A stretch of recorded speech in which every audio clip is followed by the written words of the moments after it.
Even when his dogs and cat are being a pain in the ass, he hopes this will always last. Even bring the fun to the masses, rolling through 1-2, then beating every dungeon classes. With his goofy faces and voice all over the places, he hopes to never give up on his dreams. To bring joy and even the facts from his last podcast every week and stream his friends. To bring that energy like big booty claps. He never gets angry, but sure can get scared.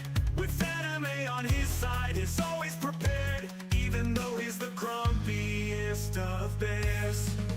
This bear is always cool in his chair. Till the end, his dreams always be rare. Cause he's coming after you and hopes you'll be there. To hope you'll have a good day, a good night, and as always have a good life. Much love. Good night, good night, good night, good night. Much love. Have a good night, good life. Grumpy Bear has always been there, even when life isn't fair, even when no one is there. He's thinking of you with love and care, even if he say like I care. Okay, welcome to the Bearthoughts podcast. We do this every Friday around 5 o'clock shifts at a time. For those who are here, wherever you may be in the world, hope you have a good day, hope you have a good night, as always having a good life. We got Asia, we got Corva, we got Disembodied Stealthy, and we were just making jokes about short people. Sorry if you're short, but it's still funny. You know, your life's a little laughter, and be proud of that. That's what can I say. If you're short, just Life, a little laughter. Okay. yeah. You're our little joy, our little jumping bean. I don't know what you want to call it. Hold up. Before you throw me on this bus, correct yourself, sir. I was not making fun of a short person. I was making fun of a short person trying to be intimidating to me. Is what I was doing. Okay, short story. Okay, so I used to have this bully back in junior high. The dude was honestly probably 4'3", 4'2". The dude was super short. I mean, short guy, wore glasses. He was a bully though. This guy, like, he had this like giant complex, and he has a couple friends that were like his backup crew, right? So if anybody messed with him, he would have him. So we were in the gym one day, or in the auditorium where the basketball court was. And this dude started to come picking on me. And at that day, I finally had enough. I literally grabbed this dude by his legs, lift him up, and I start spinning him around and around by his legs. And I let go of his ass. I just threw him across the court. He literally was that small. He got so mad at me later that evening. He tried to come into my house with his friends. He lived that far from me and tried to jump me right in front of my house. But yeah, like, if you're small enough, I can pick up by your feet, I can throw you around and throw you like a javelin. You don't really have very much to go upon me. I don't care how big you are. You try to be threatened? No, you should be trying to be cordial at that point. You should let your words be your weapon, because otherwise you don't got very much going on for you. I'm sorry, it's not your fault. You were born that way. I was just born bigger than you. I'm not a big person, but. Some of the short people are trying to make sure that their presence is known, but you don't have to try to belittle, I guess, which is ironic, belittle or try to intimidate someone who is larger than you do so. First off, they're not belittling anybody because they already little. They're just littling people. And again, no one feel bad for him. This dude was a bully. And he was so much of a bully, such a bad kid, he got arrested while still in school. So no one feel bad for this dude. The dude literally went to prison. So he was that much of a bully. Everybody. They have a hard time sometimes with people taking them seriously. And I get that. But that does not give you the right to try to make someone feel smaller than you just because you have height challenges, okay? Yeah, he definitely had height challenges. Like, otherwise, dude was, otherwise he was a smooth talker. The dude, he actually could pick up on girls. And for me to say that, back when I was in junior high, I wasn't very much a ladies' man. But, I guess a bad boy gets them. Okay, said, the point is the short people, we get it, okay? You need to make your presence known. That's all well and fine. Just don't try to make somebody Don't try to intimidate us and shit because usually it's not gonna work. Yeah, It just be a comedian. I'm sure a lot of people find it more appealing. Okay, stop it, little ones. Okay, so today we have a couple things we're gonna chit chat about. Hope you're gonna check it out. If you're not already, hit the subscribe button. If you're not, hit the like button. I would appreciate help us hit 300 people. I have an idea from videos, but I am procrastinating like a mofo. I need to get the shorts going. We are still on for tomorrow, right? Nothing's gonna show up. Okay, so tomorrow's still D&D, so a little announcement. Hopefully tomorrow will actually be the finale of it. We're gonna see how that goes. From the people that need to tell me shit either, so I don't know. Yeah, that reminds me, I need to bring up a topic with you for just a minute. Right after I have an idea for a man in the middle with her question she asked us. So we'll talk about it after. Okay, Anyway. man in the middle. So meet both ways. Okay, but. Calm you down. So let's get into the things. So you got to finally get to try out the new TV show, The Terminator. Now I've been hearing about this TV show. It's not going to be a movie. It's a TV show. And last time we were talking about this possibility TV show, we were both in the mindset whether or not they would go to the traditional Terminator, would they go with the the original Terminator, would they go for a different actor as a Terminator or a different kind of character ambiance, would they do a lot of callbacks, would it be more modernized, would they really reach out for the fans? There was a lot of questions about this series that were not stated, so we were all in a wonder, is this show to be good for a Terminator fan? I can answer quite a few of those questions because I've been watching the first whole season. Okay, so you went Okay. from... So here's the thing. I will tell you this right out the gate. They did the best job in this anime explaining the time travel and the splits in timelines Yes. of anything that has had to do with Terminator ever. Okay. And this is Okay. animated, not like a live It's action. anime. It is completely anime. Mhm. What I mean by that is there has always been a question when you watch the movie. You see the timeline of the future where everything's destroyed, and then obviously they send somebody back. Yes. And the job is to kill this person or save this person, right? Yes. Well, the one thing they never successfully explained, and they did in the anime, was when they send them back, they're not sending them back into their own timeline. You can't do that. Yeah. It's not how that works. You're sending them back, but in an alternate timeline to a time before it would have happened in that timeline. Okay. Okay? So what that means is even if you successfully save or do whatever you do in that timeline, you didn't save the people you left. Okay. That shit's the way it is. All you're doing is saying, in this timeline, those people won't have to experience that. Mm-hmm. Okay? So they did a pretty good job of explaining that, which I was happy about. Also, they kind of mixed it. It does not take place in the United States of America. Okay, so they went worldwide in this one. It takes place in Japan. Oh, so they went to Japan's point of view of this? Okay. So this is the way this works. So okay, spoiler alerts. I'm just gonna be honest about the whole shit. So y'all if you haven't seen it, stop watching now if you don't want spoilers. Yes. Okay? So here's how this works. At some point in the future, a child grows up, figures out some shit when it comes to technology and Terminators and stuff by essentially reworking a Terminator. Okay. Okay, so taking a deactivated Terminator and then They rebuilding it. They destroyed a Terminator. Mm-hmm. He destroyed the Terminator as a child, the group of children. They took the chip Wait. in the noggin. A group of kids killed a Terminator? Yeah, you have to see it. It actually's fucking pretty badass. I mean, like, these are some smart ass fucking kids. There better be some genius kids, because wow, Terminator AIs. Well, you got to remember, in the future, they have weapons that we don't have. Yeah.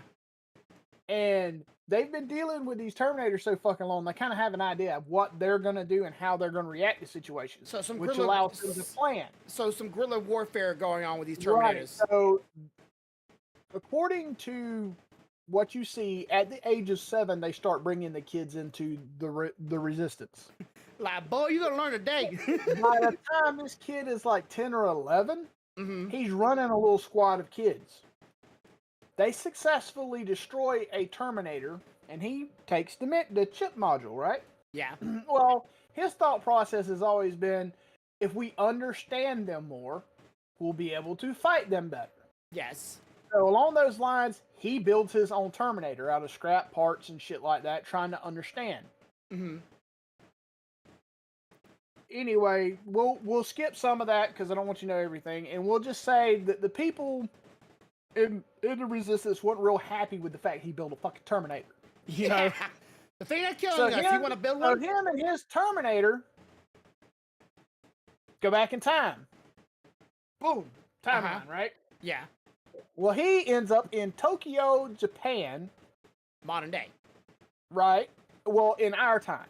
Yeah. And builds and realizes the only way to fight Skynet is basically with a Skynet.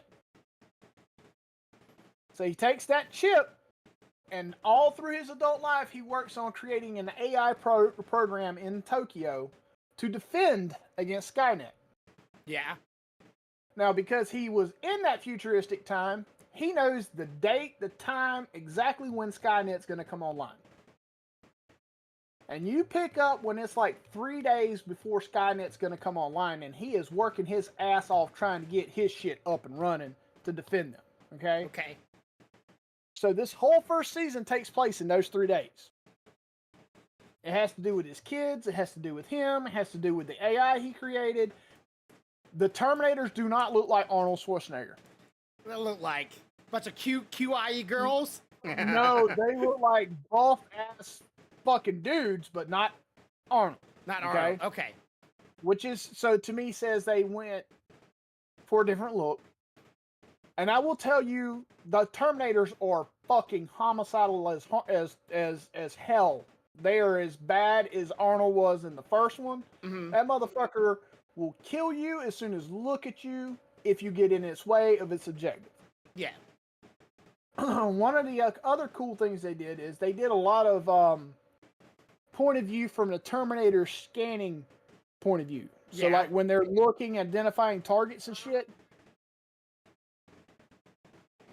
And they've done it well enough that you can actually read what's in the sight.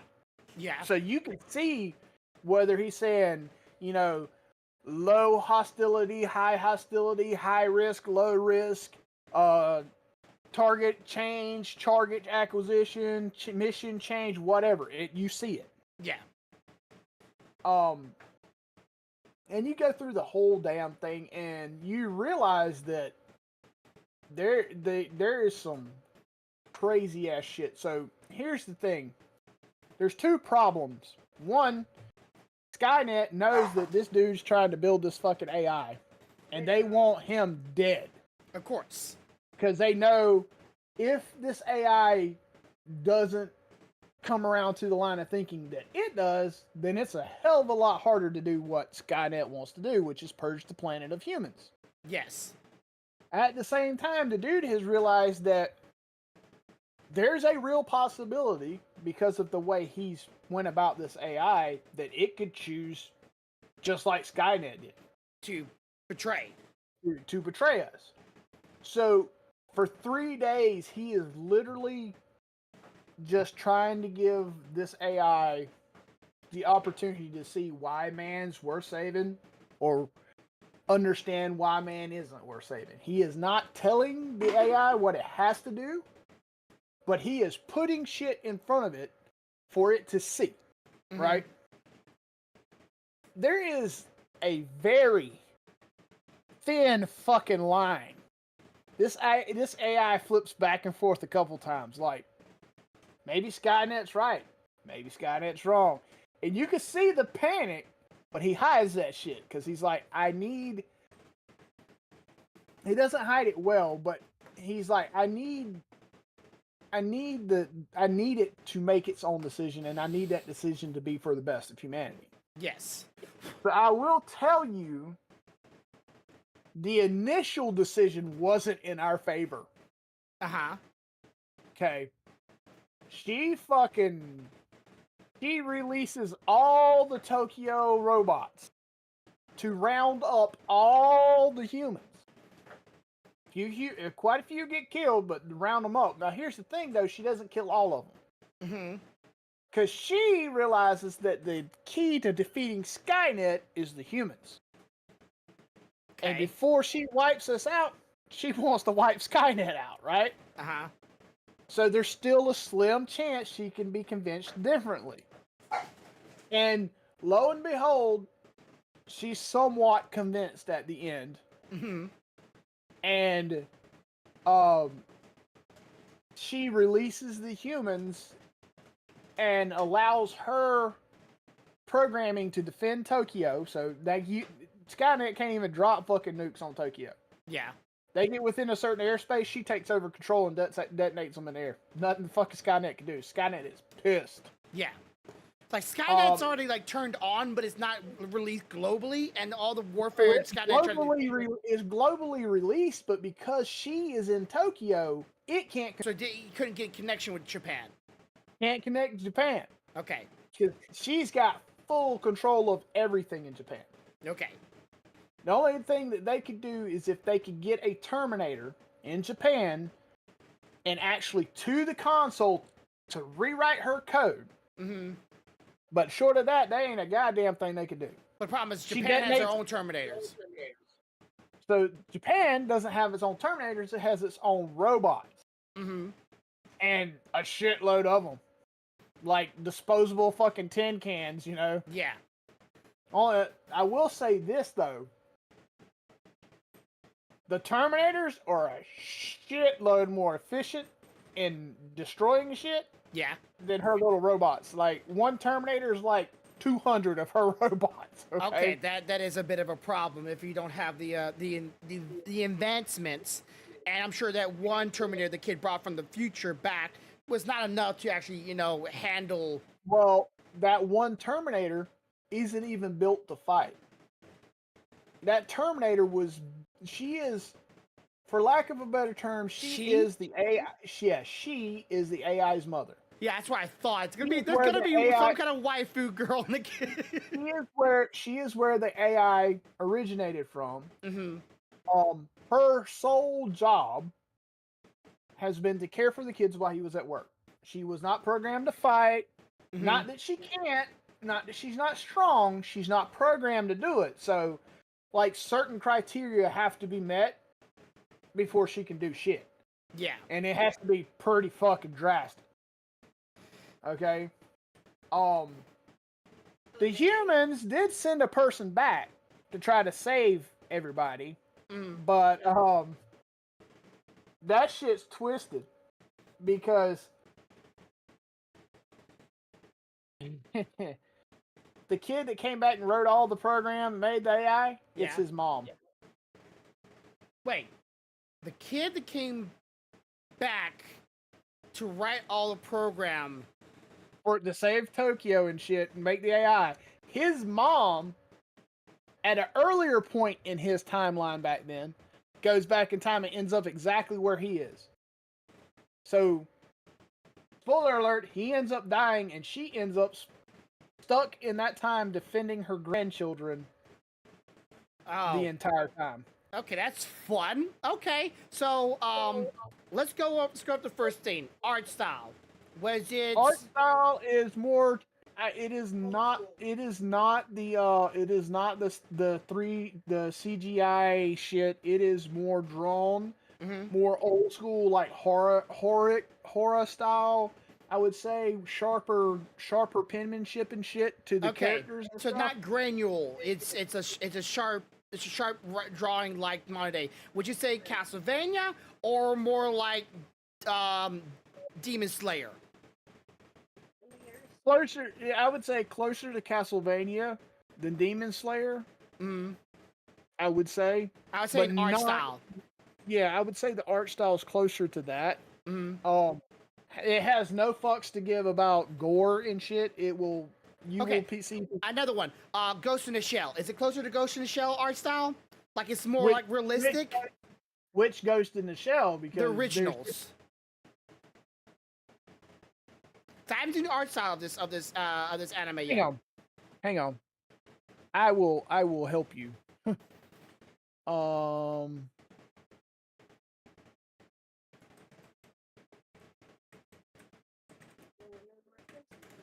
I just looked up Terminator anime. Let's see.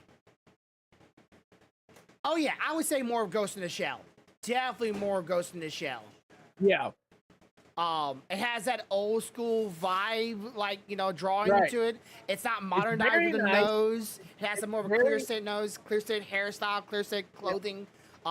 It's very nice. It is very nice. Very gory in spots. Mhm. Which, I mean, like I said, Terminators kill. That's Yeah, what they do. it's and 3-point the shading.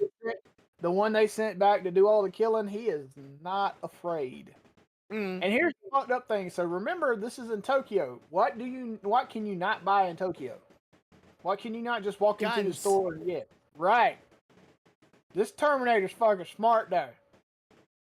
He makes homemade guns. He built one into himself. Oh, well, that's cheating. Yeah. I am a And gun. then he does steal one or two from a police officer, but you know, police officers only have like 6 shooters over there. So he Mhm. doesn't get a whole lot of ammo when he does get one. Yeah. It's pretty wild though. It is I enjoyed it. I like the fact that we were in Japan, not US. Mhm. I like how they had all the information about Skynet and what was coming, but they had the new battleground, the new piece of the story that we've never had. I like that they explained the time travel more. I liked a lot of the stuff, and the new AI was fucking awesome. Mhm. Because it wasn't so like Skynet. You never see a visualization of Skynet. Yeah, no, it's a program. It's an AI. You Right. know? Well, when he built his, he built a projection system into it, so you see a visualization Mhm. of this AI. And the fucked up thing is, it split into 3 different personalities. Like a nice personality, a mean personality, and a very calm. More like I'm streaming. You're gonna have to wait. Anyway, yeah, it's more like mind, body, and soul. Okay. Do you understand what I'm saying? Mm-hmm. And one is clearly more angry than the other two. Yeah. I mean, you will know because she has no bones about telling him exactly why she thinks humans ain't worth a fuck. Okay. You know? So Which yeah. is why he has to continuously put things in front of her to make her see it. And as it happens, you see them kind of slowly like fade in and out of each other. Uh-huh. Until in the end, there is one united personality. Okay. So I was giving 3 standpoints of views, and then all coming to agreement of the view into its one solid being. Okay, I can see that. That's a unique way of looking at AI. If they ever wanted to develop an AI, is give 3 points of a single being, 3 different standpoints of views, and then mesh it together until it comes to understanding one thing. And so it has understanding of multi angles of looking at things instead of just looking at it one way, looking at it multiple different ways, which most people would do that more in life instead of just looking at it as a fixated only one thought, only one path, being hard-headed. How about try to take some views outside of your own normal bubble and try to look at it another ways, another contingents. Right. Well, see, I think what ultimately helped him when it come to her development is unlike with Skynet, where Skynet was just written as a program. Mm-hmm. A switch is flipped online and it finds all the data on its own. He's had her not online globally, Yeah. but running for years. And he goes and sits and has conversations with her and lets her make her own opinions about things and lets her, he gives her freedom, like kind of like free will, like you do a human. Mm-hmm. Okay. And I think that's what, when she ultimately goes fully online after she stops being a bitch and starts seeing shit differently, I think that's why she's capable of doing that. She's capable of reflecting and seeing, oh, maybe I shouldn't have done that. Unlike Skynet that only sees, this is the problem, this is the solution, we fucking do this. Yeah. You know?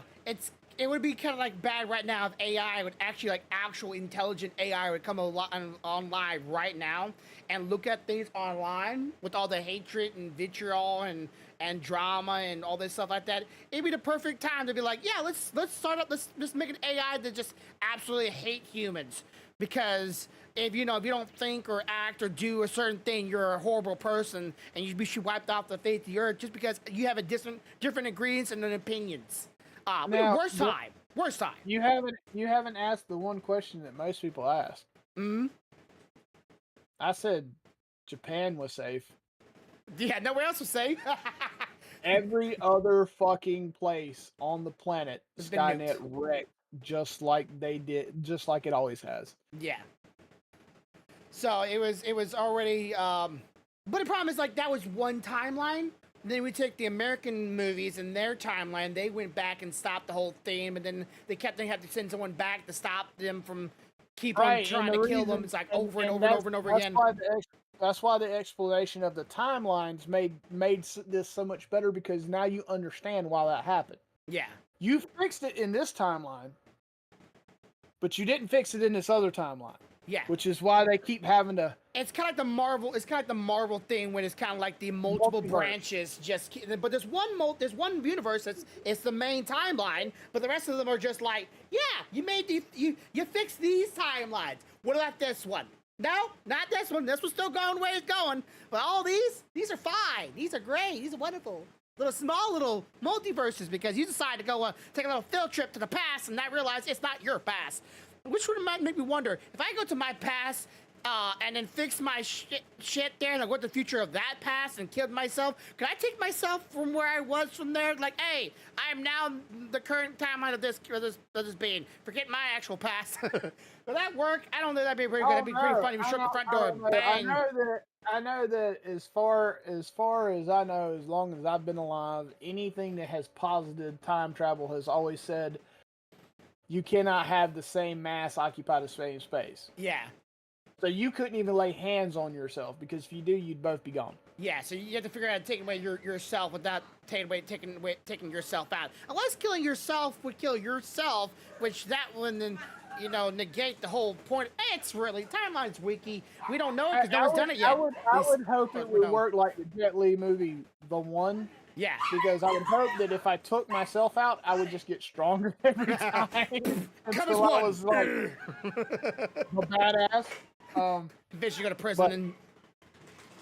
All right, Highlander. Yeah, we literally talked about that yesterday. I tried to remember the name of that movie. I'm like, wait, what's that movie with there could only be one? I'm like, wait, what's the name of that movie? What's the name of the movie? Could not remember. You just said Highlander. I'm like, yes.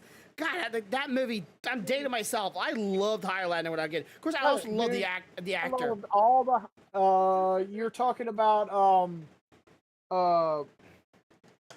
Chris Lambert. Yeah, I loved him. Like, any movie he was in, he was so good. I don't know why, I just loved him. And most people didn't like his Beowulf movie, but I loved his Beowulf movie. I think it was good. I loved it. He just exudes that bad motherfucker with a sword. Like, you look at him and the first thing you think of is, not my head. Yeah, and as soon as he played Raiden and Mortal Kombat, I'm like, there could never be anyone. Yeah. Every other Raiden they've put in have never met up to him. No, not one. He just had that fucking quality, dude. Yeah, and he had that godlike feel, but at the same time he was also human. Watch this. Stealthy. Chris's Raiden with that long white hair. Yeah. Yeah. He, Like, you ain't no homo. You ain't even saying that. You know it.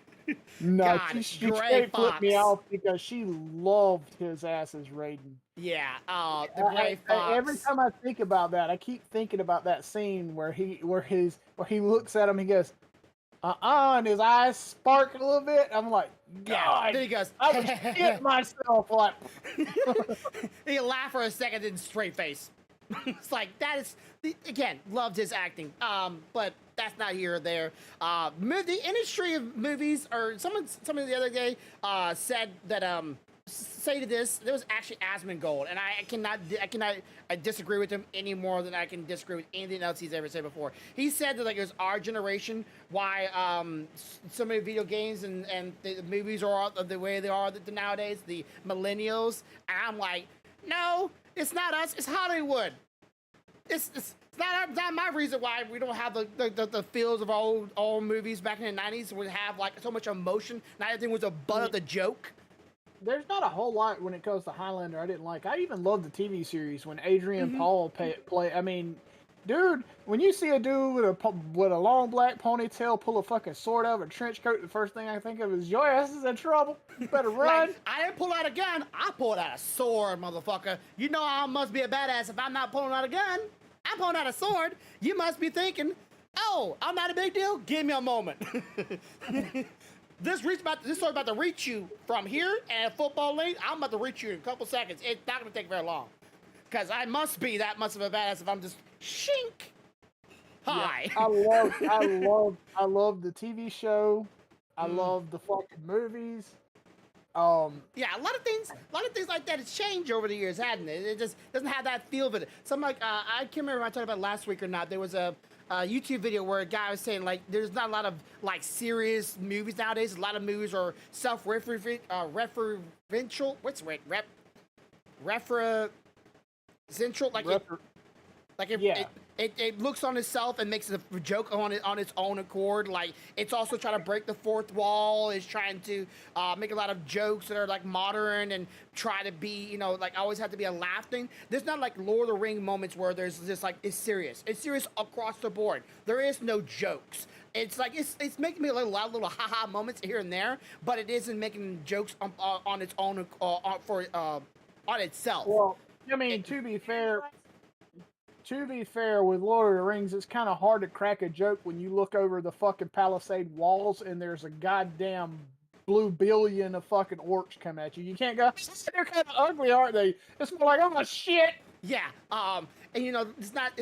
There's too many jokes nowadays making jokes, and even on its own behalf. But rather than just taking the serious side of it and like just telling a good classic stories. There's some of them, but there's always that one moment. It's just like, okay, we're gonna pull the rug underneath my feet and ha ha ha ha ha, little joke here. No, like just take it serious. There's not many of that nowadays, and I think Hollywood is the fault for that. I don't think it's our generation, at least. I don't think it's anybody's generation. I think it's just Hollywood's just pandering to people. I don't know what they're doing with that, but get some serious movies again.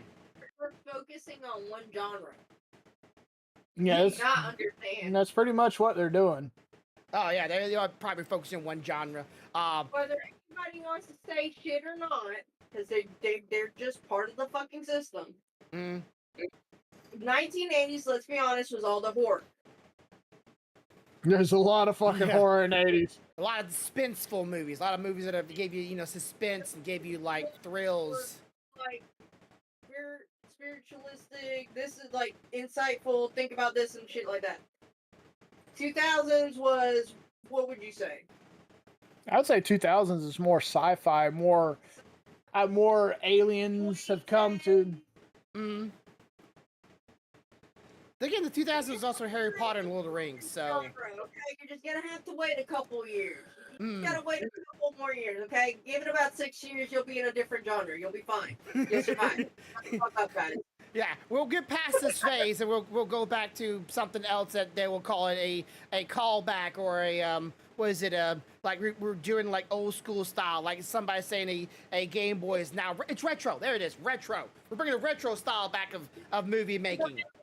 If it helps, think about it this way: it's like goddamn fashion. Yeah, it is It's fashion. just recycled shit. Okay. Yeah. Deal with the fucking shit.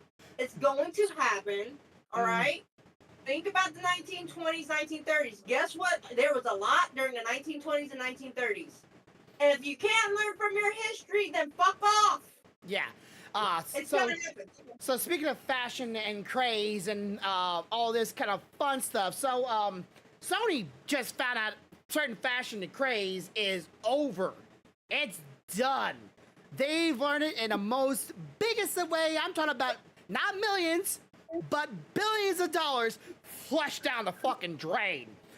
And they learned pandering is out of fashion now. It is gone.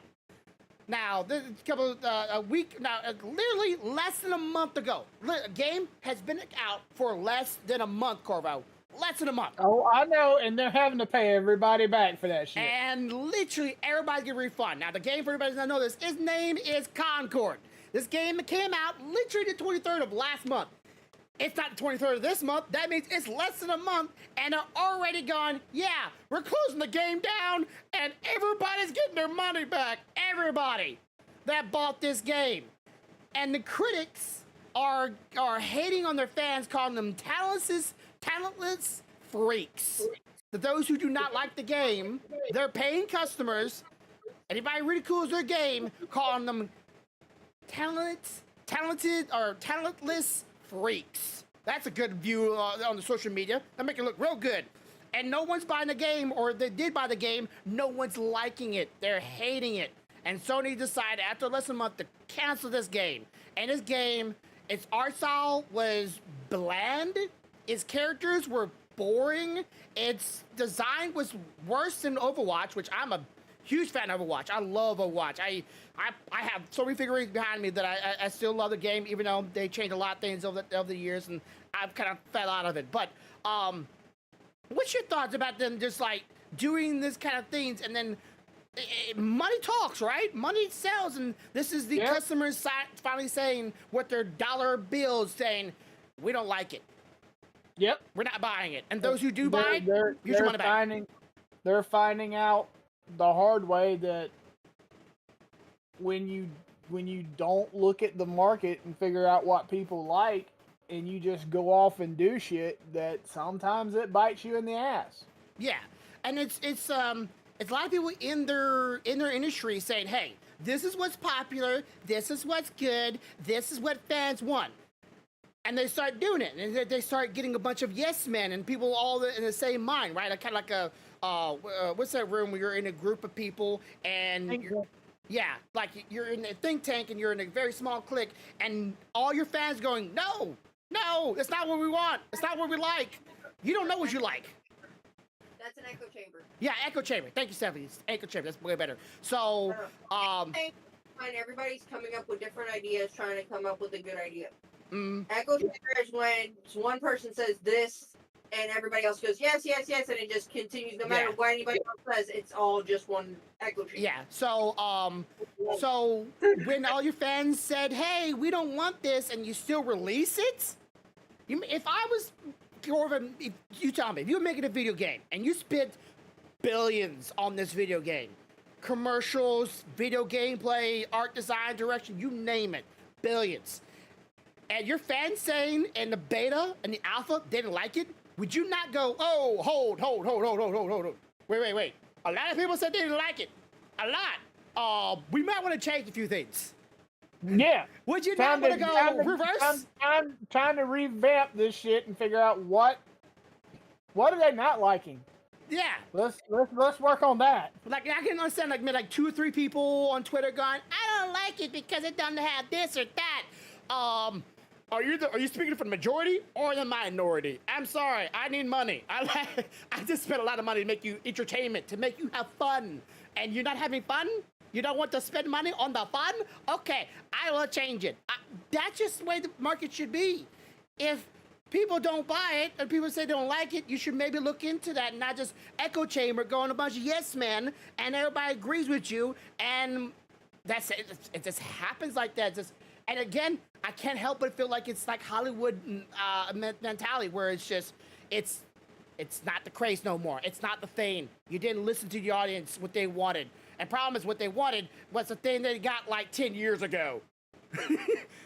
It was like 10 years ago. Like Overwatch, in my opinion, it wasn't the best. They didn't make the characters over-sexualized, even though some of them are very attractive, mindfully. But they weren't like way over-sexualized. That's just one aspect of it. What about all the rest of the aspects? You just like ignore them too? Just ignore that and just say, go on, shoo. No. And of course the same thing for the Star Wars. You heard about the Star Wars game that came out with the kind of like the I'm trying to remember his name. Of course, I'm bad with names. Like the Han Solo version of Star Wars game with the girl. Yeah. I know which one you're talking about. You're talking about the one with the smugglers run. Yeah. Apparently that game is a flop too, but it's not like a huge flop. It's not a huge flop, but the problem was when they did it, they have to realize you can't make that game with just anybody as a smuggler. Yeah. Again, it goes back to lore, and the most known smugglers, one of them was Han, and then you had a couple others. But if you don't use somebody that is known for being that person, and you just put random Joe Schmo in there, nobody's connecting with it. Yeah. So nobody feels like this person really has any reason to be doing what they're doing, and it becomes an issue. Just like I can guarantee you, unless they fuck something up drastically when they do the remake for Knights of the Old Republic will pull them out of the hole. Yeah. Because everybody that plays Knights of the Old Republic have played Star Wars games and shit. No, that's kind of like the benchmark. That's where you want to be. You want to hit that.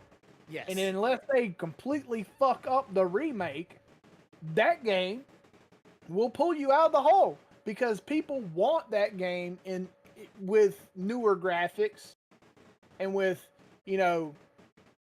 better voice acting and shit like that. They want that. Okay? If you give them that, you're going to be right back in the gold again. Yes. Because they're connected to that character. That character makes sense. The story made sense. It was a popular game. People have been wanting this remake for years. Yeah. There's whole YouTube channels that have been growing up of lately. This is no joke. Been growing majorly in popularity. And the whole YouTube channels are all based on games that have been like 20 to 15 years old games. Playing those old games. Playing those old games again. It's like some of the highest views I've ever gotten was when I replayed Final Fantasy VII and Final Fantasy VIII. Some of the highest views I ever got. Final Fantasy VII did great when they remade it. Why? Because people were connected to that game. They've been wanting a remake for it for years. They didn't demolish the story, but they didn't make it the same. They gave it a little bit of a twist, but kept most of it, feasible, right? Yeah. Sony, you want to make a game? Guess what? People been begging for 8 to be remodeled. Yeah. Fucking remodel 8. People want Just old do games. People want old games back. They want the old games games We want back. our shit that we enjoyed back then, but in today's tech. Yeah. I mean,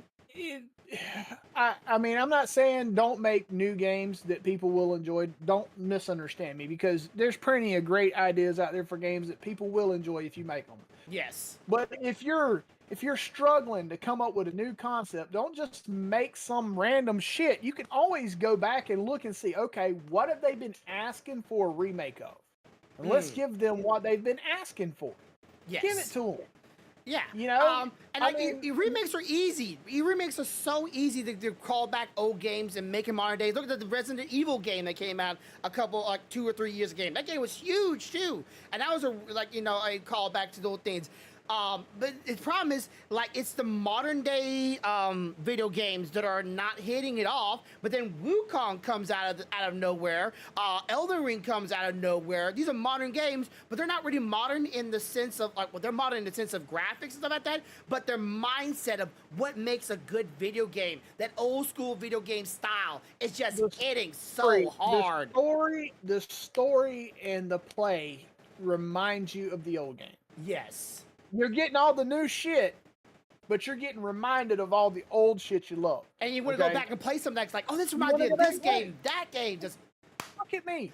What did I stream last time I streamed? A fucking Final Fantasy game. Yeah. Why? Because when I ain't got nothing else to play, when I can't find nothing else to play, I will always go back to a Final Fantasy. Mm-hmm. Why? Because I haven't met one I didn't like yet.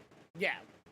You know, and it's not, everybody's like, well, that concept's all played out. Really? It's played out when it's like on Final Fantasy 16 and people are still buying the shit and playing it? You know the funny thing is, though, like some of those older Final Fantasy games are still better than some of the newer modern games out nowadays. Like even some of the worst ones of Final Fantasies are better than some video game modern games nowadays. And the gameplay, the story, the feel of it just still feels better because it just. I still love playing the first 3 Final Fantasies, and they were all fucking map based, 2-dimensional, fucking slash. Like, but I enjoyed that game. The story was good. The characters were good. Yeah, and you know what I'm okay with?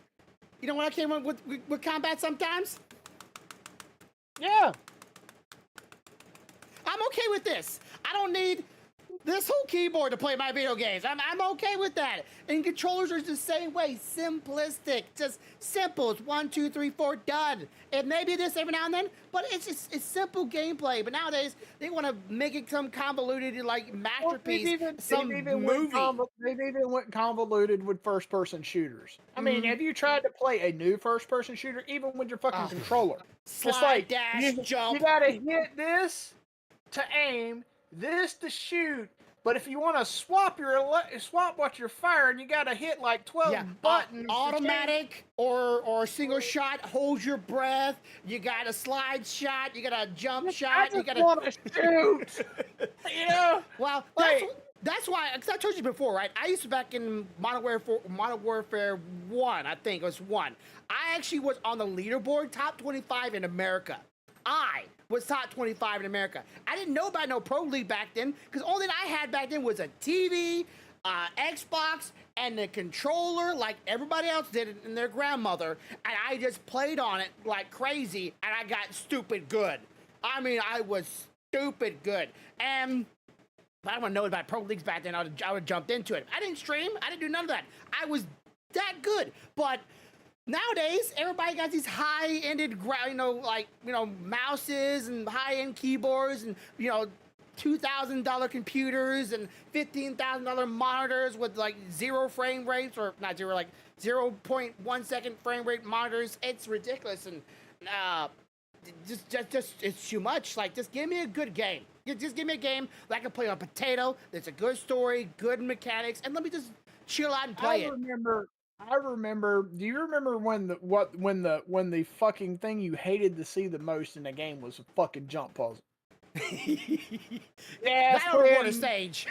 And you're running across this Ninja Gaiden, and you get into the inner sanctum of the fucking mountain, and it's like you got 23 jumps, and 12 of these platforms are moving, and some of them have spikes that fall out of it. And oh, by the way, if you get hit and you're dead and you start over at the beginning of the cave again, you're like, what the fuck? Well, if you fall, you're falling all the way down. Start all over. Have fun. Or like Prince of Persia, like if you fuck up a time rewind in Prince of Persia, that spike log is gonna make you its bitch. Yeah. It was ingenuitive. You had to have skills for that shit. Mm-hmm. You had to develop skills. Unless you were her, and then you could read the fucking game map before you were even on the fucking, let me jump here, jump here, rewind here, jump here, here, rewind, jump. And I'm like, I didn't even see how you fucking did all of that. So yeah, nowadays the modern craze, the more modern day fashion sense is pandering or always online service video games. And I am a fault of here. I like online video games too. You know, Genshin Impact's one of my favorite. I do like it, but that's like a kind of a crate. Everybody's trying to get that online service, that battle royale, battle pass, like, you know, Fortnite. Everybody wants that online shop store, so you can always be spending money rather than just making a good game you buy from the beginning and you play all of it. Let me tell you something else that bites me in the ass. It's one of my biggest things. I hate it when they release a multiplayer game that says you have co-op. Yeah. 2-player co-op or up to however many online, right? Yeah. But to get that 2-player co-op, if you don't want to go online, you have to have a second copy of that game. What the fuck happened to buying 2 controllers for 1 console and 2 people playing together? Like, why the fuck do we even have a second controller now? Yeah. There's not even a point in that shit. Because if I'm gonna play with her, I've got to buy her a copy to put on her console, so that she can get online, so that I can get online, and we can be friends and play when I'm sitting in the same fucking house as her, and I got a console with 2 controllers, and it's supposed to be co-op. Yeah. Why can't I just enter What is that shit? We advance our technologies to make our lives easier, right? We advance our technologies to make us more connected to people across the world, right? We're on the worldwide internet to connect to multiple cultures, our families, our friends. We're connected right now. For those who are watching it, we're connected to you, even though you don't know it or not. I should be able to connect with you through video games. We paid for it, right? Me and you paid for it. I should be able to get on my console. You should be able to send me an invite. It pulls me into your console's game that you paid for, and we just play it from where we are in the world. I shouldn't have to pay for the console, the game, the internet, and the access to the console's internet, Nintendo Switch, I'm looking at you, and to be able to play the same game with you across the world after I just paid for the internet yourself. I've already paid for the console. You've already paid for the game. Let's just play. You ain't even gotta go that far. You ain't even gotta go that far. You can talk about people sitting in the same fucking house, okay? Yeah, you just One said of the that. games that me and her love to play together, that is truly co-op. Take 2 controllers, play it on 1 console as long as somebody owns it. Yeah. Is Army of 2. We play the shit out of that game. We love that fucking game, okay? You could take that same game, right?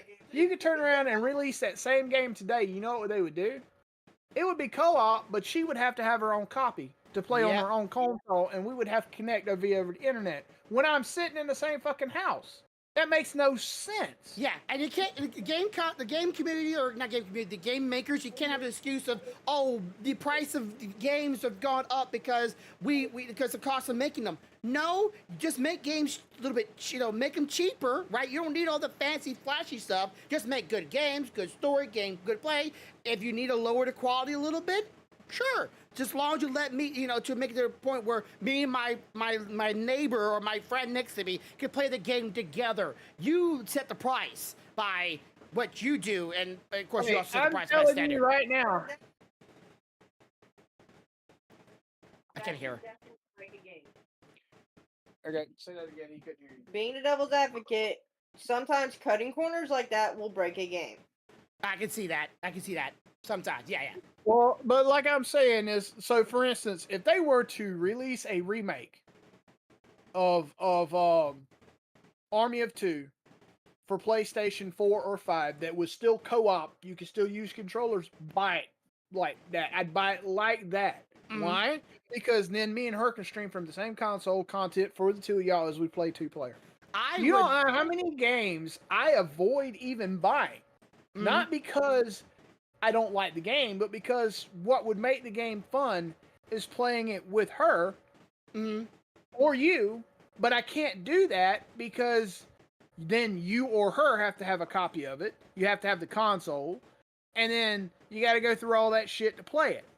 Yeah. Okay? Whereas if you tell me you got a truly 2-player co-op that doesn't require another console or internet connection to play it, and she can just, all I gotta do is hand her a second controller and we both log in and play, I'm there for that shit. Yeah.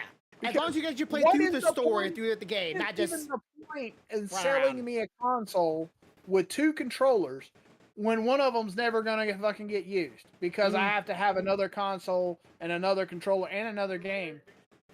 I mean, what's the point of that shit? It's just, well, the point of it is for the game developer to make more money. I would imagine that would have to come to play somewhere.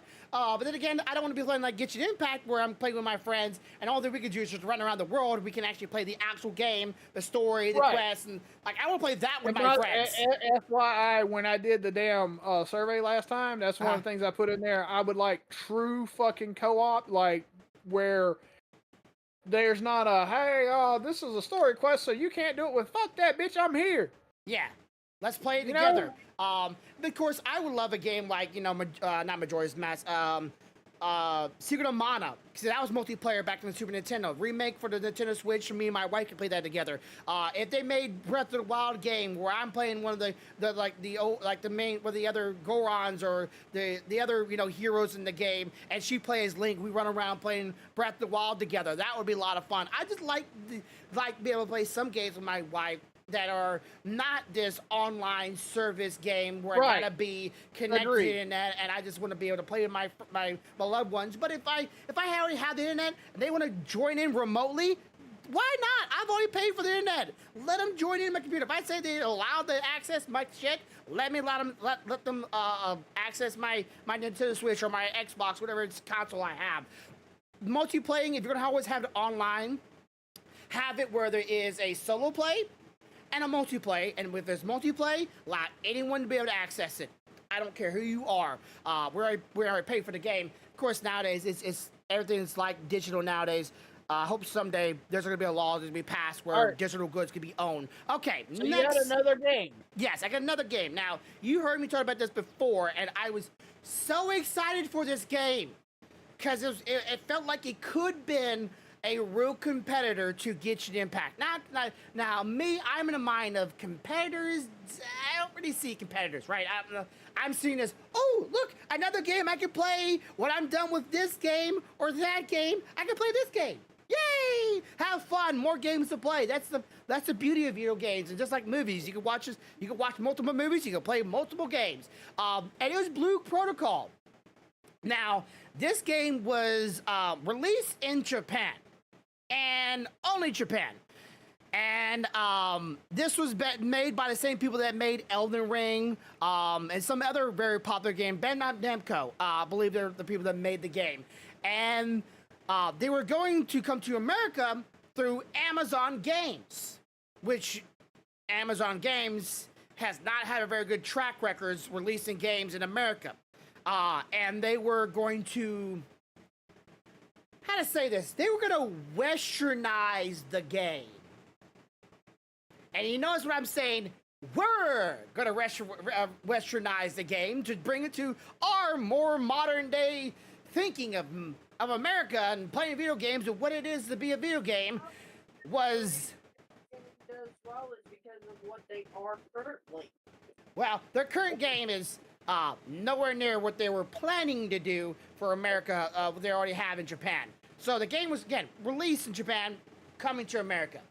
Well, it didn't make it to America. The game was getting canceled and they're closing it too. Apparently Japan was not very satisfied or happy with the game's development.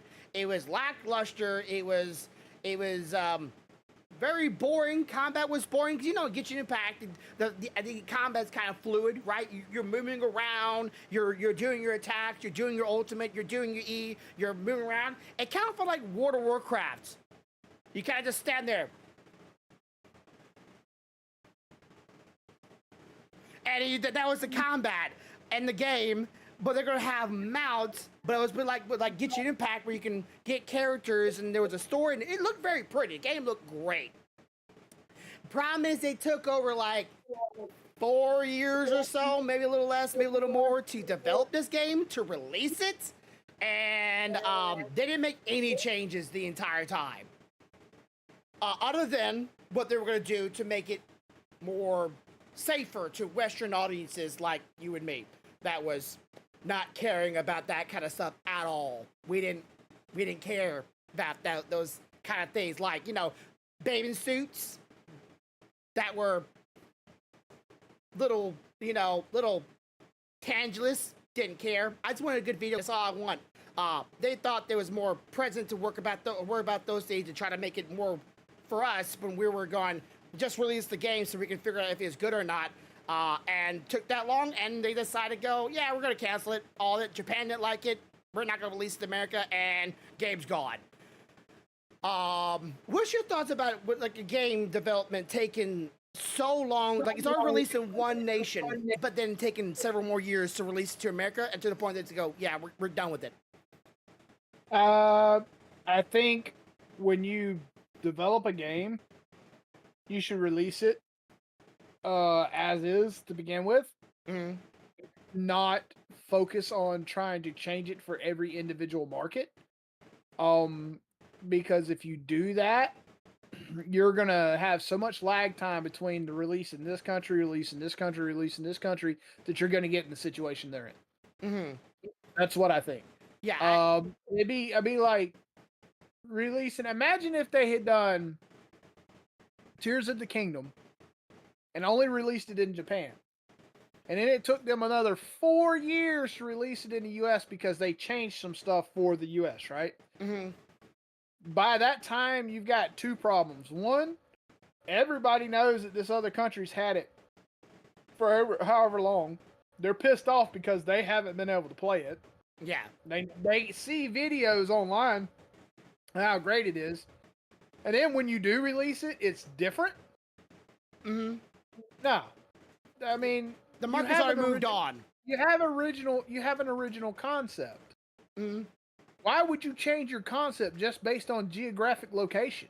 Yeah. Why? I mean, that'd be like me writing a movie based in London on a vampire, right? Mm-hmm. And then when it gets to the U.S., we're going to change the location to being New York, and the vampire's not going to have that old London, British fucking sense about him. Nah, we're going to make him a fucking Wall Street journalist, dude, and they're going to be like, what the fuck? Yeah. It's not good off the idea. And of course, when Genshin first came out, right? That game was first released across the globe.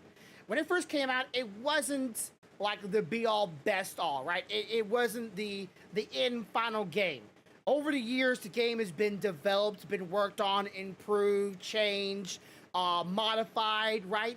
And they released this game and kept it at a standpoint. There was no change. Nothing changed in Japan, right? But the audience or the game industry, especially Genshin Impact, started to develop and go ahead in front of it, right? They started making it better and better and better. Some worse, some better. There's never really a clear state point, but this game was staying at one point. And then they're like, yeah, the changes, Americans didn't want that. They just wanted to try out the game, and you waited too long, so now that the market's dried up, and there's already somebody that did what you were gonna do, but did it better and did more. It's like you waited too long. You got to get in there while you can, while the iron's hot, when people are talking about it, when people are hyped about it, and lick their hands on it, so they can say, this is nice. Maybe we can improve this, make this better. Why not? Sometimes I think some of that fault lies on the fact that they start promoting a game way before it's even close to being finished. True. So people really want it, and then when they have to wait for so much longer after hearing about it, it kind of turns them off because they're like, well, why did you tell me about it if I can't have it? Yeah. And then why you tell me that other nation or other country got it? It's like, I'm right here. I will learn Japanese if I need to. Let me try. But I can't. Okay, wait for Amazon to give the yes, you're allowed to release it here. I'm gonna say this. I might be a gamer, okay? But there's a reason why I don't complain about shit, and it's this and this only. Y'all. Who's y'all? Think about it. No. I fuck with Listen you. to how you're complaining. If it's not good to begin with, Mm. alright, if they're technically still trying to make the game, y'all are gonna bitch about it. Well, they already finished it. Just didn't release it in America. Hang on. For them, it's not finished because it's not changed to the American taste. Yes. Granted, I would disagree with that. If you have a good shit, you don't fucking change that shit. You just move it over. Just move it over. But there's still going to be criticism. Well, The yeah. problem is they're damned if they do, they're damned if they don't. They're damned if they release it prior to it being finished, because then people say, why did they release it if it hasn't have all the bugs and shit worked out of it? Mhm. They're damned if they finish it and then release it, because then they say, well, why didn't they have this already changed? They need to change this. Why are we buying this crappy ass game? Because this should have been changed before they ever got released. Well, They're damned if they do, they're damned if they don't. well, Genshin got the same thing. When Genshin came out, it got the same kind of criticism you're saying, Stealthy. Same thing. And of course, That's what I'm saying, though. it was going to be a free. Genshin, It's going to be a free to play game. I give them fucking props, even with their fucking fans jumping down their damn ass throats. Mm. They stuck it out. They toughened their highs. They said either fuck y'all or they changed what needed to be changed. Yes, which is a good thing. But they kept plowing through. That's Yes. the problem, is that a lot of people forget they're just people on the other side of that screen. They are artists. They are wanting to show you what they created, and you are literally tearing them down. Yes. That is all you've done. Yeah. And if the Japanese audience wasn't enjoying it, because clearly they said the Japanese audience wasn't liking it, so that's why they're closing it down. Maybe you should have listen to some of the Japanese or fandom or player base and going, okay, let's make a little bit changes here. So when we change it, when we bring it up to America, they should like it too, because we're all humans. We should all somewhat enjoy the same things in life. And cultures being different in some but facet. you just said that the game was already completed, which It meant they was. weren't going to update it. Yeah, they weren't going It to was change anything. Completed. Yeah, they weren't going to change anything to the game wise, but look wise, they weren't changing. But you hear what I'm saying? It is a completed game. There is no updates. There's no, oh, we changed this, oh, we changed that. Like, you can obviously change a little bit of graphics or bug fixes, but once a game is made, once the storyline is set in stone, usually you don't go back to change it if it's completed and put out. Yeah, it was, like I said, it was going to be like a Genshin Impact, where there's going to be like, it's going to be free to play, it's going to be online, it's going to be multi-patch story, expansion, layer after layer. It was going to be Genshin Impact. And that is not a completed game, sir. Yeah, but they were saying it was completed in, like, the first chapter was ready to be released, the first area was ready to be released, and then it was like, okay, we need to make it good for Western people, and they just kept on holding it off. But Japan had it the entire time, and we're like, okay, we release it anytime soon, and then they just kind of just Because didn't. they ran into the problem of having to keep two separate servers. Oh, yeah, that's also possibly true. If they would have released two servers, it'd probably be more costly if they weren't making the money in Japan to be able to hold off. Remember what you said? They had to Westernize it. Yeah. Per whatever they said, which I find stupid. Yeah. In order to Westernize it, that will require a completely different biome, for lack of a better term, than what they currently had. Rebuild, reskin. Right. Different so they server would in America. have to have a separate server. To basically, they would have copy and pasted the Japan server onto a different server and then made the changes. Yeah, redeveloped. But now you're running two servers. One server isn't paying you anything. In fact, you're sinking money into it because you're having to make the changes.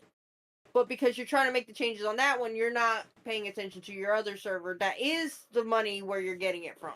Yeah. Do you understand? Yeah. They ran into that idiotic issue because they were stupid enough to think that they should have just made two different versions of the same damn game. Should have made just one and just released it. In my opinion, it all boils down to, and Stelty can tell me if she agrees, I think they should have just released it as it was to everyone. The biggest issue was that they didn't.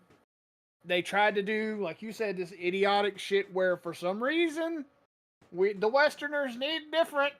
No, we don't. You wrote this concept this way for a reason. Mm-hmm.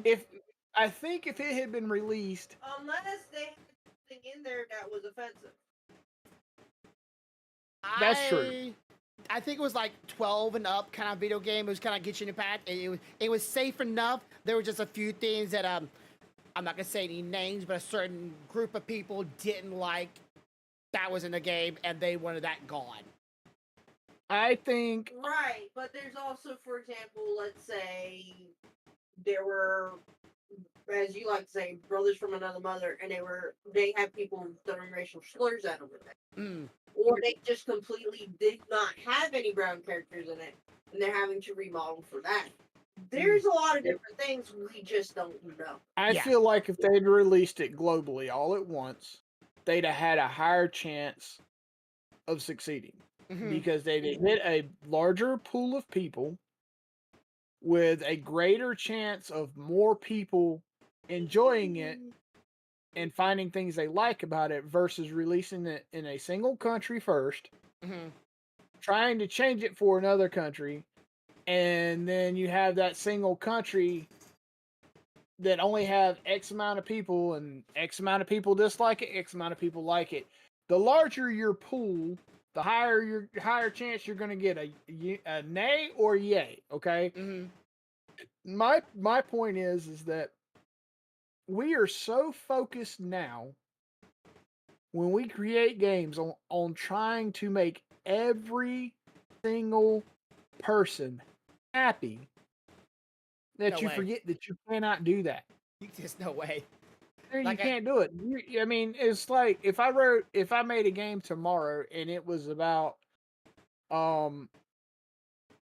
a detective of a certain race trying to track down a serial killer of another race, there's always going to be a group of people that's not going to like it because they're Mhm. not going to like the races I pick, or they're not going to like the genders that I pick for the characters, or they're not going to like the relationship dynamic I pick for the characters. If you spend all your time trying to make sure that it is perfect for everybody, is it really your concept anymore? No. Is it? Let's be honest. I mean, if I write a manga tomorrow and I choose that I'm not going to put any Native Americans in it, or I'm not going to put any Indian in it, or I'm not going to put an Asian person in it, or I'm not going to. It should. I mean, am I supposed to, because my vision says this is the way I see this story playing out, I have to alter my vision Mm-mm. because somebody else is not going to like it? Fuck that. This isn't their idea. This is my goddamn idea. Yeah. If you don't like it, don't fucking read it. Don't fucking play it. Yeah, but at the same time, if like for Genshin Impact, don't put a brother in the game and then have him, the voice actor, sound like me. Just to put that out there. I don't know if you've played it yet. There's a guy with an afro in Genshin Impact. Afro, dark skin, kind of heavy set. Sounds like me, a complete white dorky guy. I'm going, ooh, you're gonna piss off Twitter with that one. But at the same time, Genshin, that's what Genshin wanted to do. Like that's their story, that's their world. In this world, they sound like me. Well, they're not me though. I'll be a voice actor, Genshin.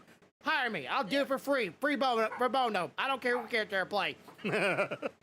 This, there are people of that race that sound like you, and vice versa. There's plenty of white people that sound like that race. I got the perfect character for Grumpy Genshin. If y'all want to play it, we can replace Paimon with Grumpmon. I'd a hell of a lot rather hear his non-eyebrow ass voice than just make the gender swap. You know, like you can choose a female Paimon or a male Paimon. Like the country music and the way he talks, he sounds like fucking Grumpy. Yep. Like I don't know what you say, Grumpy. That he was a brother, and he sounded like fucking you. And he loved fucking music. Like everybody looked at him odd because it is a little bit weird, but like that voice, that face, nope. But I mean, I can tell you right now that there is a brother where I work who listens to nothing but AC/DC, Metallica, and stuff like that, and doesn't sound like a brother at all. Doesn't like a brother at all. It sounds straight like 80s, 90s white kid rock and roll. My friend B, he knows what I'm talking about. He didn't have really a brother talk, but every now and then he started, he gets around his other brothers and sisters, and he has that certain, like his speech kind of changes a little bit. You know what I'm saying? Like they just a little bit twisted and going, okay, there's a brother. There it is. But it's probably where you, where you're at or where you come from. Of course, I'm from Louisiana, Mississippi, so people hear that go, wait, that's your voice? Yeah, I don't sound Southern at all. Okay, and last thing, well, to my wife, like, you don't sound Southern at all. I'm going to start with a country twang or Louisiana. Okay, whatever. I'm country because I ate corn. I do not sound like that. Okay, so, next thing. You know what? You gonna show up in January limping, you keep doing shit like that. Okay, so next scene. Now, this one we have talked about a number of times. And will you believe it? All of it was just big old boosh. I'll say this in the most genuine way as I can say. It's okay. Black Myth Wukong, a game that I've been wanting to play for at least a couple weeks now. Someone gift it to me, please. And the journalists that were griping their heads off that there was no female characters in the video game. Oh God, why there's no girls in the game? Why can't there? Come to find out, the developer said I didn't really care to have females in my video games. Was pulling people's legs. He didn't care, because there already were a girl in the game. Not one, but 3 girls in the game. And you would know this if you got toward the end of the game. So only way the game journalists would ever know if the game had females into it, if they played more than a single day's worth of gaming in Black Myth Wukong. There was 3 of them. An old woman, a crazy white-haired girl, and another black-haired, all women. And you find it in the later ends of the game. So these game developers couldn't even take the time to play the game to actually find out there actually is women in the game. And they were bitching this entire time there was no females in the game. There were. And they weren't even monsters. They were actual people. Humans. Well, humans. Gods, demigods, creatures, whatever you want to call them. But there are those 3 women in the game. Women. They were in the game, and they were quite lovely. At least 2 of them were. The other one's a grandma. But, yeah, what you think about that? The game developers or game reviewers can't even play the game. Now we know which one he was trying to talk shit to right there in the hey Granny, how you doing? Oh, give me some apple pie. I love some apple pie. Don't get me joking. All right. So, anyways, Granny, what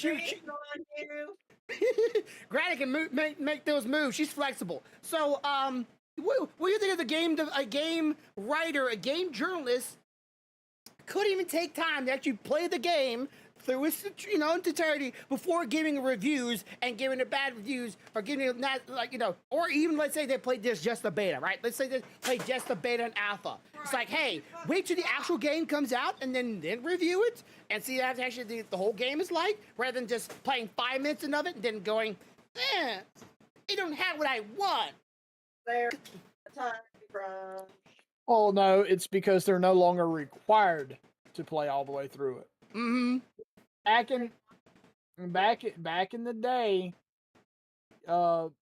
reviewers like that were required to play it from start to finish before they gave their review. Now, hey, we give you 2 hours. Give me a review on it in 2 hours. Yeah, give me the whole game, how you really feel about the whole thing in 2 hours. Then write it down and be on my table about tomorrow. There's a lot more than 2 hours. There might be more to it that you should save from the gift wrappings, like a Christmas gift. You see with the outside, you don't review the box and the outside and how pretty it is until you open the dang box and see what's inside of it, and then there's more to it. There's more layers. And they decided to just bash the game and the creator because they didn't want to take time to play it. You're a video game writer. 2 reasons. Uh-huh. A, time crunch. They have to have that out by a certain time. And B, Uh-huh. they have to beat leaks. Yeah, That is why leaks. they have the time crunch. Because they have to beat the leaks out. If they don't beat the leaks out, then everybody already knows about the game, and the whole purpose of them writing and getting paid to write about the game is gone. Yeah, I can see the leak thing because leaks are bad, but time crunch. If leaks were the thing, time crunch should just be out the window. Because like I said, old games, everybody had to play all the way through it to see how the game end, and then when we get the game in, you reviewed it, so you have like real gamers. But how often? Now think about this. Mm. Before the big internet and all that shit, how often was games leaked so everybody knew about every little detail within hours, 2 minutes of the day? Of the day of the release. Very little, because mostly it was all word of mouth. Like, oh, did you see this in the game? Did you know this little secret here? And everybody going, oh, I didn't know that. And go home and try to do it themselves. But by then, they had already written the articles about the game. Mm. There was already game guides about the game, because the people that wrote about the game and that did the game guides about the game knew how to keep their damn mouth shut to help hype shit up. Mm-hmm. However, everybody wants to beat everybody else, and it is very competitive now. So everybody's trying to beat everybody else and get their story out first. Yeah, it's always who gets the story out first. The problem is if you get your story out first and you're wrong, I think that looks really bad on you. Hey, we're talking about people trying to speed run Breath of the Wild, Tears of the Kingdom, and not even enjoy the fucking game. Wow. Do we really have any room to talk? Yeah, speed runs. Yeah, a lot of people write about speed runs. That's my point, though. They can't do anything if that's the basis that they have to work with. FYI, we got a sneak peek at what was coming at the end of Tears of Kingdom, and fuck it. That's why I keep away from spoilers. Like, I didn't even know about the whole. No. I mean, she actually did a let me investigate and see what's coming, and fuck it all. See, I got spoiled by seeing those 3 girls that are going to be in Black Myth Wukong, because I didn't know there were actually girls. Of course, I didn't care if there was no girls in it. It would have been nice, but I didn't care for it. But now I saw them, like, oh, there were girls in the game. Well, how about that? I still want to play it.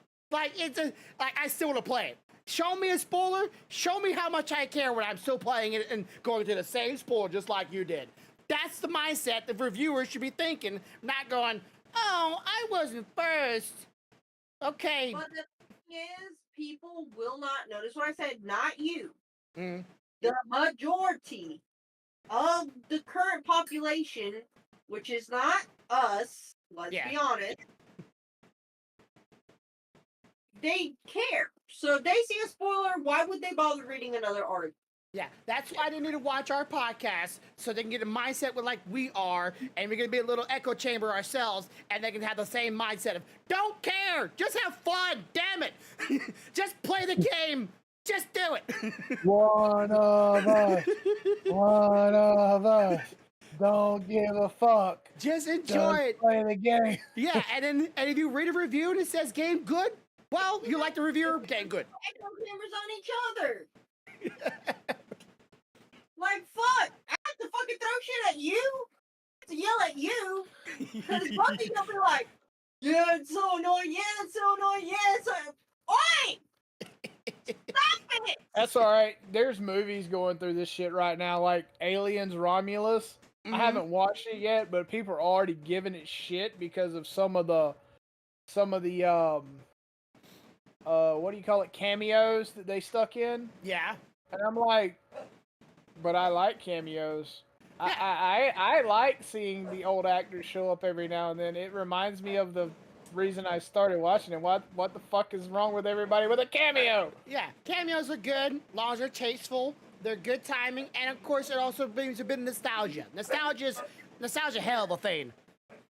You don't understand, darling. They're old.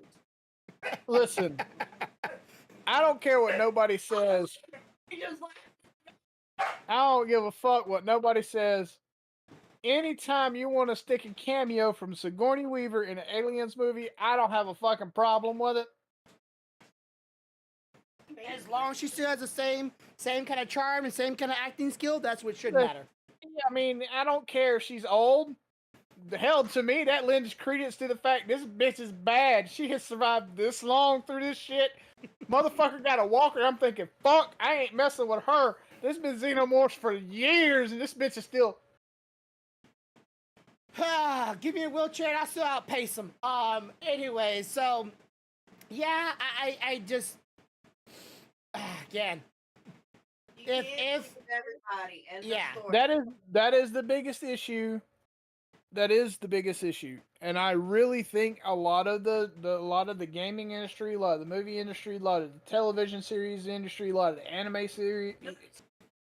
Just say the entire industry of everything. Entertainment. I think all of No, it doesn't matter. Our company that we work for is so fucking worried about whether or not they are making the customer happy. We have to tell them no in a nice way. it's You can't just say no. You can't have that. We have to say we'll look into that, but there's a good chance you won't get that. and I don't know if you guys have been paying attention, but for me, it is very hard for me to say no in a nice way. In case in point, I told someone today, no, we're not doing that. And they're like, but I'm like, no. And they walked off, and some of the people that sit in the area I sit, it's like, oh, you were so mean. I was like, do I look like I give a fuck? My job, my purview, I say no. Like it's like this whole YouTube videos and channels about how to tell how to say no to someone in a very roundabout, polite way, and also how to tell someone they're stupid in a very polite, roundabout way. And it's a whole run-on sentences of words just to tell them they're an idiot. Here's where I'm coming from, okay? I get if the person is being kind and this is the first time, yes, absolutely. Tell them, look, I don't know if I can. I'll see what I can do. But if you have dealt with a specific company multiple, not once, not twice, multiple times, and told them multiple times, look, we look, but no. And here's the reason why. They should know. Here's It's a list. fucking no. Yeah. Here's a list. You're not listening to my list right now. None but the one that come out of my mouth. Lists. If it's outside of policy, it is outside of policy. You've been told what policy is. You should know what policy is. You're just being a douchebag. Maybe it's the fact that people take the word no as like almost saying the R word. It's like oh, it's immediately meant to hurt and offend you. No, it's not meant to offend and to hurt you. See, I'm not hurting you. It's just me stating that it's A boundary. yeah, it's just not happening. It's no. It's I don't know how to sugarcoat the word of how I fluctuate the word no since it's two letters, but no, it's a simple no. I'm not trying to attack you. Yeah, you feeling attacked? I think there's something up here. Not in here. Understand, you have to set boundaries, but you can't say no. Boundaries. Too many people have boundaries and bubbles. Let's pop a couple of them and just get back to at least having one bubble. Say this, boundaries are good, but if you cannot defend a boundary, then what is the point of the boundary? Yeah. I It's pop like your boundary, but you popping mine. It's like it's my biggest issue with what I do is we set a let's see, we set a policy, right? This is how this is gonna be, Oh, I hate that. right? I hate We set a policy. You go by the policy. They get butthurt, then they go and whine and cry to the right person, and then suddenly they're an exception to that policy. I'm Yeah. like, what the fuck is the point of the policy then?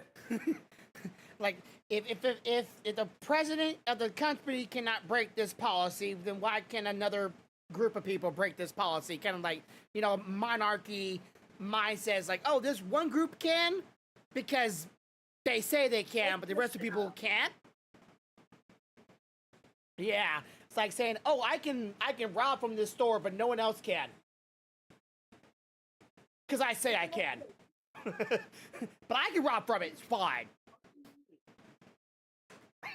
Anyways, okay, so that'll be it for this week. Thank you for those who are here. Leave us your thoughts down below. Do you think anything should change? You think the world is changing? I think it's changing every day, and hoping to some better agreements between everybody. Give your thoughts down below. Let us know. Be sure to share this around with all your family and friends. Like and subscribe as always. Leave a comment down below. As always, have a good day. Have a good night. Have a good life. Much love, y'all. Bye.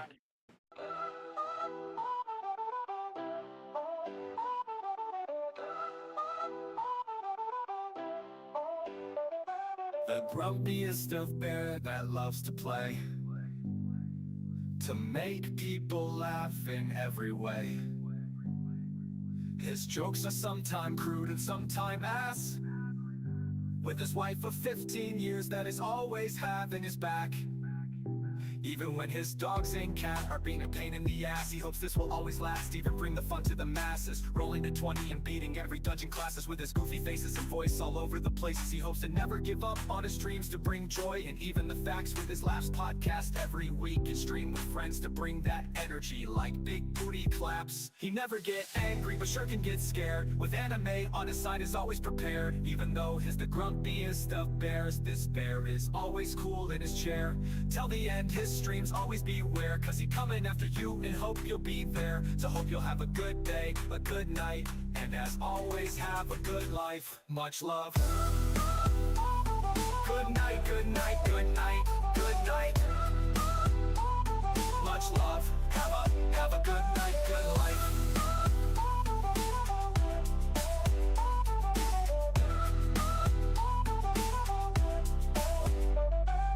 Grumpiest of bear that loves to play, to make people laugh in every way. His jokes are sometime crude and sometime ass, with his wife of 15 years that is always having his back. Even when his dogs and cat are being a pain in the ass, he hopes this will always last, even bring the fun to the masses. Rolling to 20 and beating every dungeon classes, with his goofy faces and voice all over the places. He hopes to never give up on his dreams to bring joy and even the facts, with his laughs podcast every week, and stream with friends to bring that energy like big booty claps. He never get angry but sure can get scared, with anime on his side is always prepared. Even though he's the grumpiest of bears, this bear is always cool in his chair. Till the end his streams always beware, cause he coming after you and hope you'll be there. So hope you'll have a good day, a good night, and as always have a good life. Much love. Good night, good night, good night, good night. Much love. Have a good night, good life.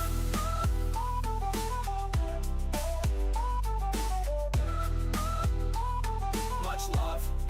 Have a good night, good life.